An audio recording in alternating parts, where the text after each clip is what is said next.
Hello नमस्कार दोस्तों, आप सभी का एक बार फिर से मैं आर के विश्नोई स्वागत करता हूं अपने इस ऑनलाइन प्लेटफॉर्म फिजिक्स ड्रिंक्स के अंदर। जैसा कि अपने प्लान किया था कि आरपीएससी ग्रेड फर्स्ट और ग्रेड सेकंड के लिए जो फिज़िक्स है वो अपने शुरू करने वाले हैं।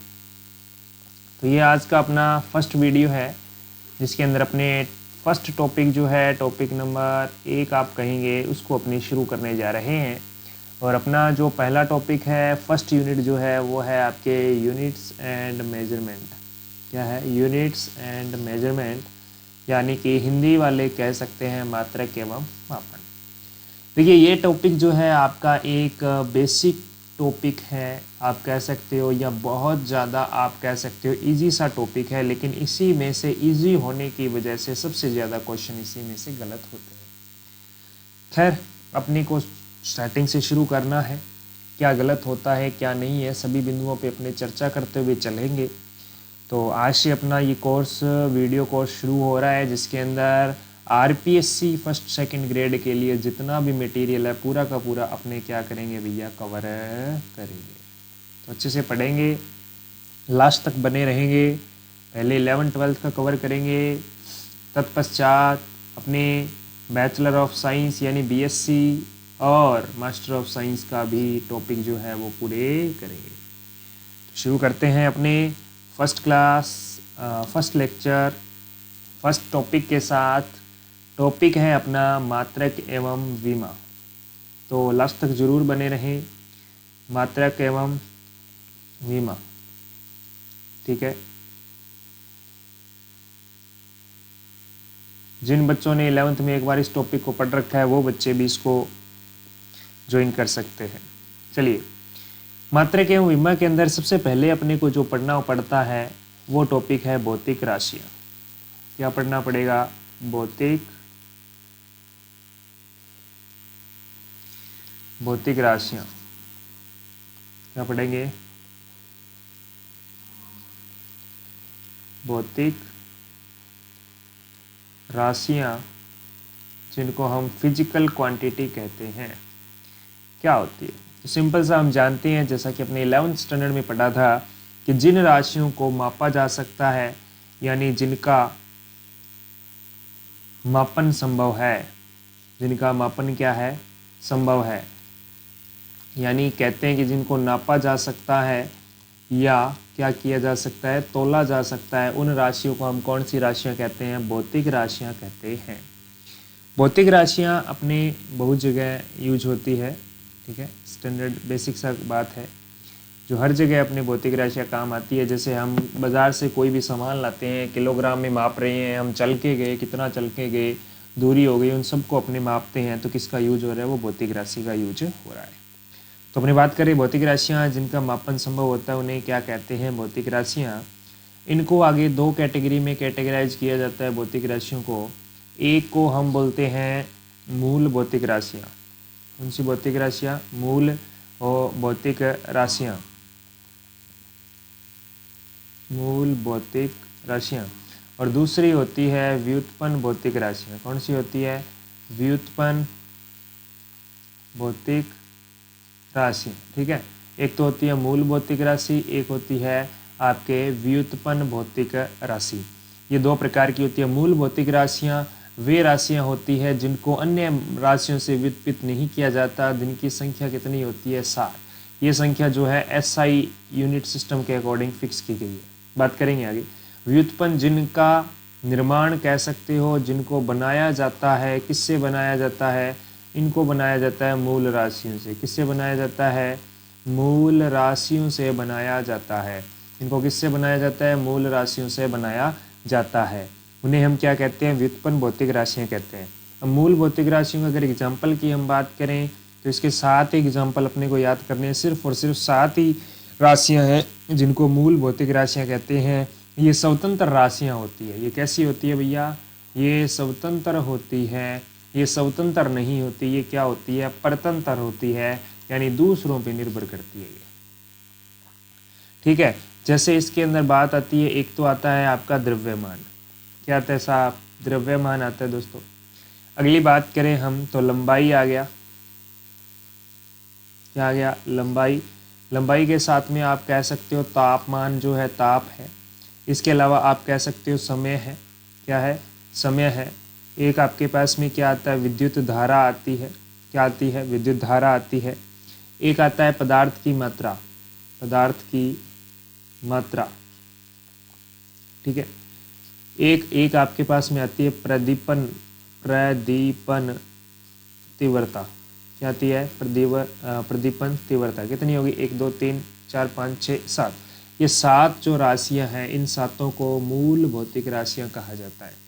इनके अलावा जितनी भी बच गई, जैसे आप कह सकते हो चाल हो गया, क्षेत्रफल हो गया, है ना, इसके अलावा त्वरण हो गया, ठीक है। ये सारी के सारी जो राशियां हैं, जितनी बाकी सारी बच गई, जैसे विद्युत क्षेत्र है आपके, आप बोल सकते हो विद्युत क्षेत्र बोल सकते हो, चुंबकीय क्षेत्र बोल सकते हो। ये सारी की सारी राशियां जो है वो मूल राशियों पर निर्भर करती है और उनसे बनाई जाती है, और ये परतंत्र होती है, दूसरों पर निर्भर नहीं करती है। सॉरी, दूसरों पर निर्भर करती है।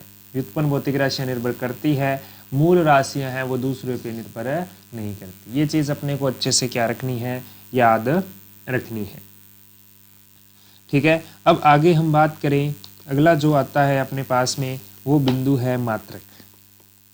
अगला जो बिंदु आता है अपने पास में वो आता है मात्रक, या जिसको बोलते हैं यूनिट। क्या बोलते हैं, यूनिट बोलते हैं, ठीक है।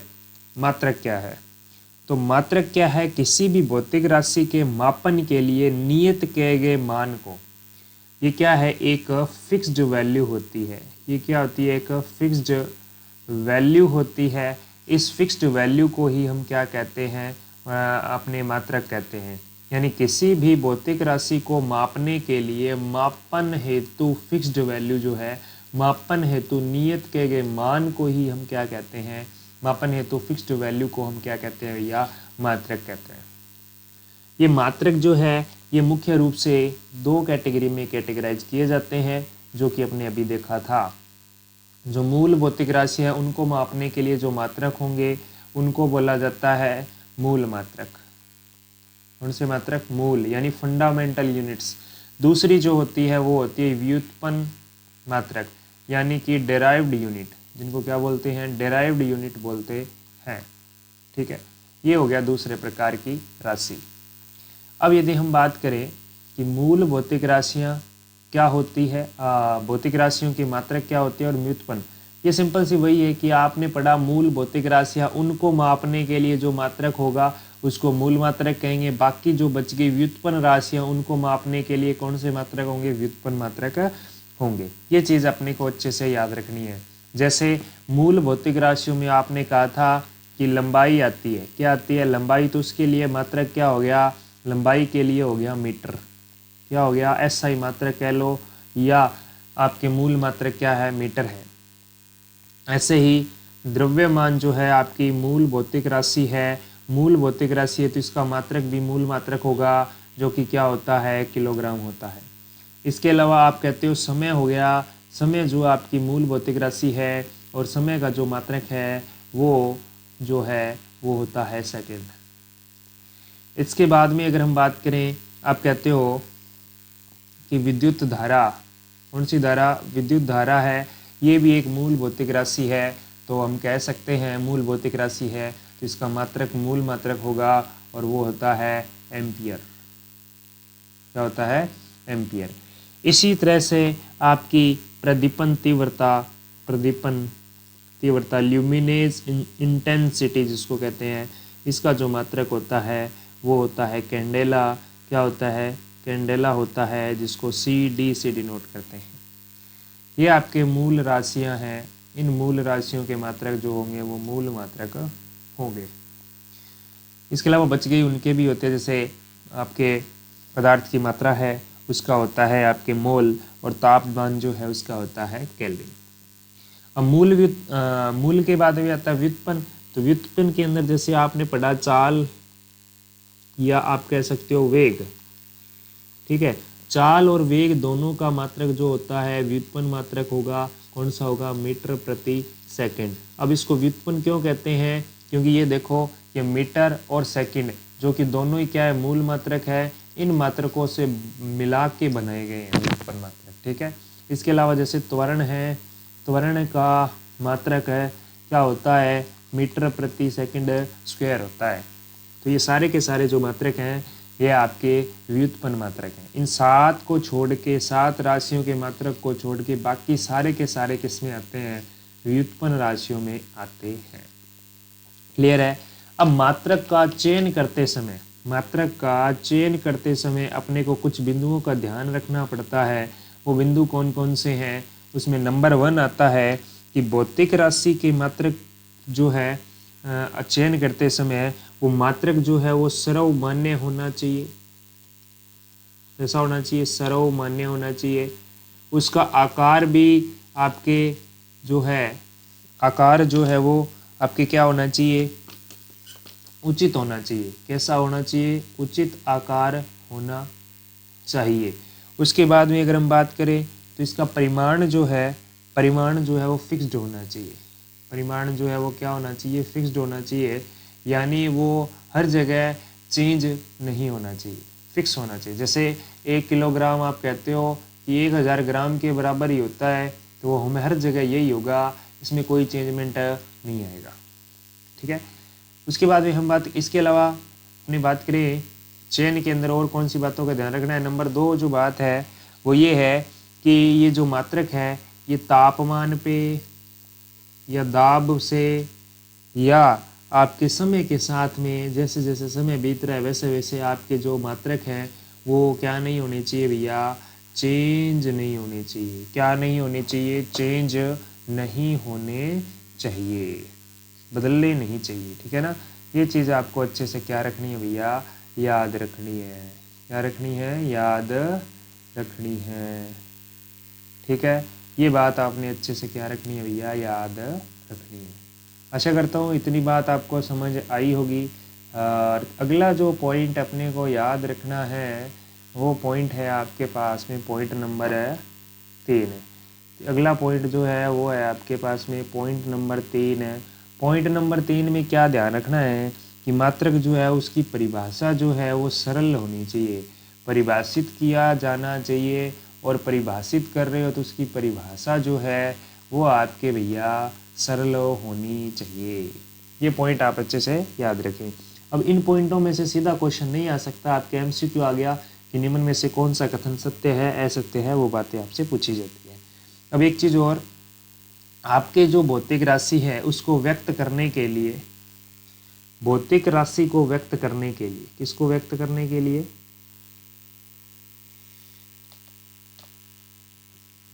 आपके जो राशि है, भौतिक राशि, कौन सी राशि, भौतिक राशि जो है उसको व्यक्त करने के लिए 2 चीज़ों की आवश्यकता होती है।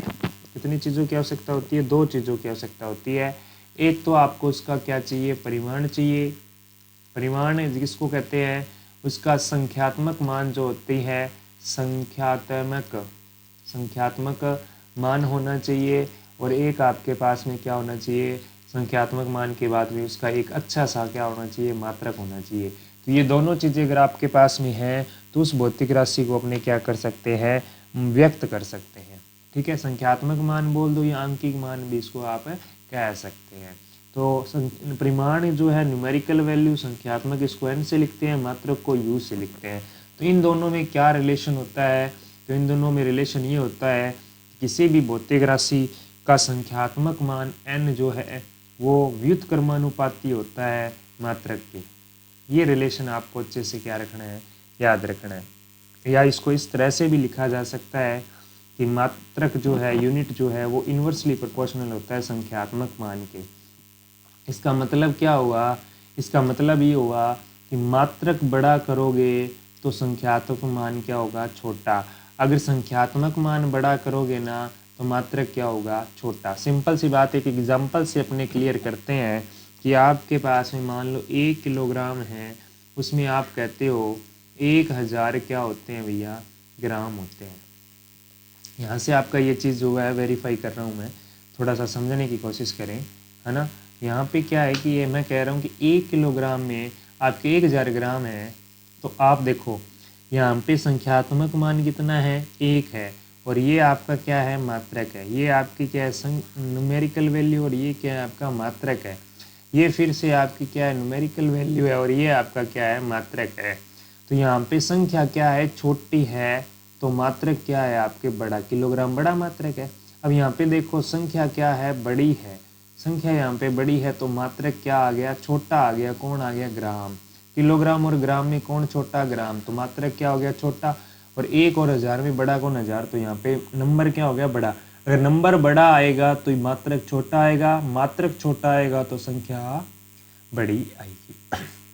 तो ये चीज़ याद रखें। यहाँ से एक रिलेशन और भी बन के आता है, वो रिलेशन ये है, N1 U1 equal N2 U2, ठीक है, N2 U2।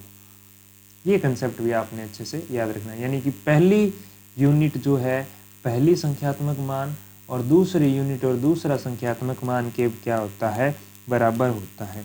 या इसको ये भी कह सकते हो, NU का मान जो है वो क्या रहता है भैया, कांस्टेंट रहता है। ये चीज़ भी आपको आ सकती है, तो ये ऑप्शन आपके बन सकते हैं। क्लियर होगा इतनी बात, कोई दिक्कत वाली बात नहीं है। आगे आती है मात्रकों की पद्धति। क्या आती है, मात्रकों की पद्धति। मात्रकों की पद्धतियाँ आप कह सकते हो, ठीक है। तो मात्रकों की पद्धतियाँ कौन कौन सी आती है, 3 मात्रक पद्धतियाँ होती है। एक तो होती है MKS, एक होती है आपके CGS, और एक होती है आपके FPS। ये 3 प्रकार की आपकी मात्रक पद्धतियाँ होती है, जिसमें से आपके पहली है MKS, दूसरी है CGS, और एक है आपके FPS। ये 3 प्रकार की आपके क्या होती है, मात्रकों की पद्धतियाँ होती है। तो इन तीनों को अपने पढ़ेंगे। इसके अलावा एक मात्रक पद्धति जो कि क्या है, SI मात्रक पद्धति है, जो कि किसका संशोधित रूप है, आपके थोड़ा सा संशोधित रूप है किसका, MKS का। इसके बारे में अपने अलग से पढ़ेंगे, ठीक है। इसके बारे में हम क्या करेंगे भैया, अलग से पढ़ लेंगे। तो ये चीज़ आप देखो, हम पहले बात करते हैं MKS का। MKS नाम क्यों रखा गया, इसका नाम रखने के पीछे का रीज़न देखो, बिल्कुल ईजी सा है। M से बनता है मीटर, M से बनता है मीटर, K से बनता है किलोग्राम, और S से बनता है सेकंड। तो ऐसी मात्रकों की पद्धति जिसमें लंबाई, द्रव्यमान और समय को क्रमशः मीटर, किलोग्राम, सेकंड में मापा जाता है, उस पद्धति को हम MKS पद्धति कहते हैं। इस पद्धति का एक अन्य नाम कौन सा है, एक अन्य नाम भी है जिसको हम क्या कहते हैं, MKS पद्धति को जॉर्जी पद्धति कहते हैं। कौन सी पद्धति कहते हैं, जॉर्जी पद्धति भी इसको कहा जाता है। ये चीज़ भी याद रखें, जॉर्जी, दोनों ही जय हैं, जॉर्जी पद्धति भी इसको कहा जाता है। उसके बाद में हम बात करें CGS। C से सेंटीमीटर, यानी लंबाई को सेंटीमीटर में मापा जाएगा, द्रव्यमान को किस में मापा जाएगा, ग्राम में मापा जाएगा, छोटा GM हो जाएगा ग्राम में, और S को किस में मापा जाएगा भैया, सेकंड में मापा जाएगा। ऐसी मात्रकों की पद्धति जिसमें लंबाई, द्रव्यमान और समय को सेंटीमीटर, ग्राम, सेकंड में मापा जाता है, CGS पद्धति कहलाती है। CGS पद्धति का एक अन्य नाम है जो कि गॉसियन पद्धति है, या गॉसीय पद्धति कहते हैं। कौन सी पद्धति कहते हैं, गॉसीय पद्धति इसको कहा जाता है, ठीक है। उसके बाद में अपने को तीसरी पद्धति याद करनी है, FPS, जिसको ब्रिटिश पद्धति कहा जाता है। कौन सी पद्धति कहा जाता है, ब्रिटिश पद्धति कहा जाता है, ब्रिटिश पद्धति, ठीक है। इसका एक गॉसिय के अलावा इसको कहा जाता है मैट्रिक पद्धति। कौन सी पद्धति, मैट्रिक पद्धति कहा जाता है, ठीक है। और जो आपकी फर्स्ट थी, ये मैट्रिक पद्धति का संशोधित रूप है, या उसी का एक रूप है। ये मैट्रिक पद्धति का कौन एक रूप है, तो MKS एक रूप है, ठीक है, याद रखें। मैट्रिक पद्धति कहते हैं किसको है, CGS को कहते हैं। FPS को ब्रिटिश पद्धति कहते हैं। इसके अंदर क्या होता है, लंबाई को मापते हैं फुट में, किस में मापते हैं, फुट में, और द्रव्यमान को मापते हैं पाउंड में, किसमें, पाउंड में, और समय का वही सेकंड रहेगा। यानी ऐसी पद्धति जिसके अंदर लंबाई, द्रव्यमान और समय को फुट पाउंड सेकंड में मापा जाता है ब्रिटिश पद्धति या एफपीएस पद्धति कहलाती है। तो मात्रकों की 3 पद्धतियाँ एमकेएस, सीजीएस, एफपीएस है। Metre kilogram second, centimetre gram second, foot pound second. ये चीज़ याद रखें।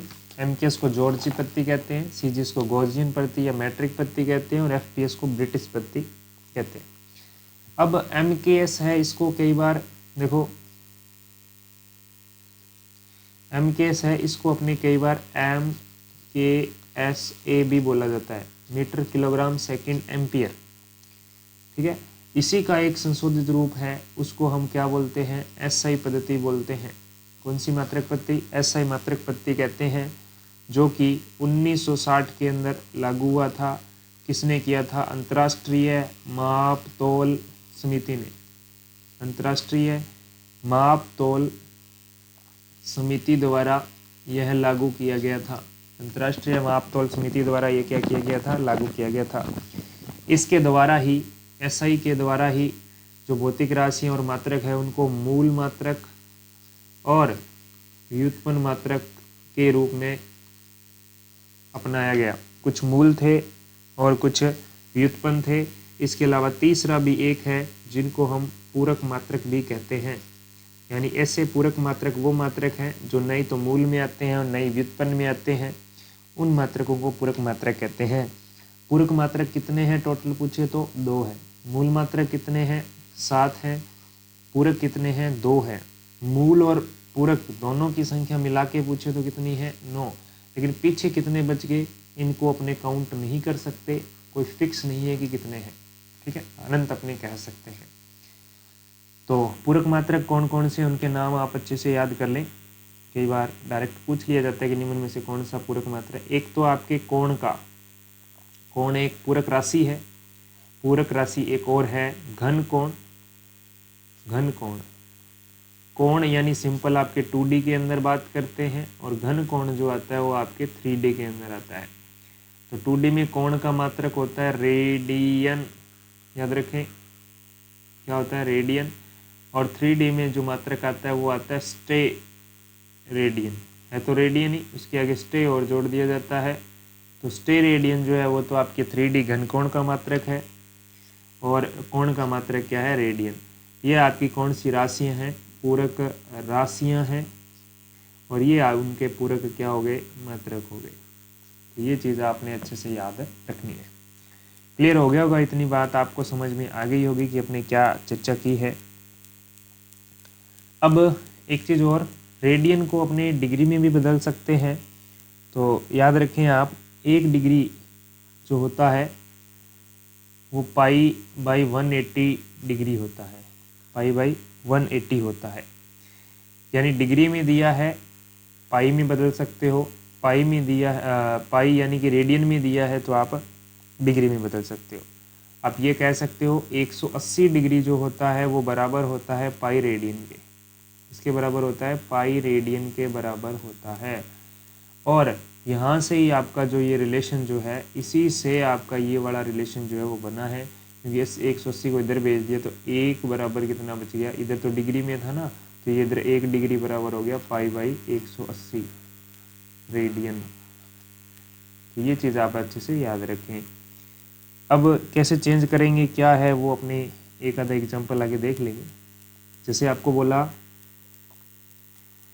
कि 60 क्या है? डिग्री है। इसको किस में बदलना है? पाई में बदलना है। तो सिंपल सा है, आपके पास में होता है पाई रेडियन इक्वल 180 डिग्री। ठीक है, तो पाई रेडियन बराबर 180 डिग्री है। तो 60 के अंदर कितना होगा? तो π/180 1 डिग्री बराबर होगा 1 डिग्री। 1 डिग्री में π/180 रेडियन होंगे और 60 डिग्री है तो ये कितना हो जाएगा? 60 को गुणा कर दोगे आप π/180 से, π/180 से, तो ये कट हो जाएगा 3 पे, तो कितना आ जाएगा? π/3 रेडियन आ जाएगा। कितना आ जाएगा? π/3 रेडियन आ जाएगा। इस तरह से आप क्या कर सकते हैं भैया? चेंज कर सकते हैं। आगे यदि आपको ऐसा ही क्वेश्चन दिया जाए, 90 डिग्री का क्वेश्चन दिया जाए, तो क्या करोगे भैया, 90 को गुणा कर दोगे π/3 से। किससे कर दोगे, π/3 से। तो ये कट हो जाएगा कितने पे, 30 पे। कितने पे कट हो गया, 30 बार कट हो गया, सॉरी 180 आएगा, गलती कर दी मैंने। 90 गुणा 190 π/180, तो ये कट करोगे कितना, 2 आएगा, तो π/2 आपके आ जाएगा। कितना आ जाएगा, π/2 आ जाएगा। इसी तरह से आप कर सकते हो।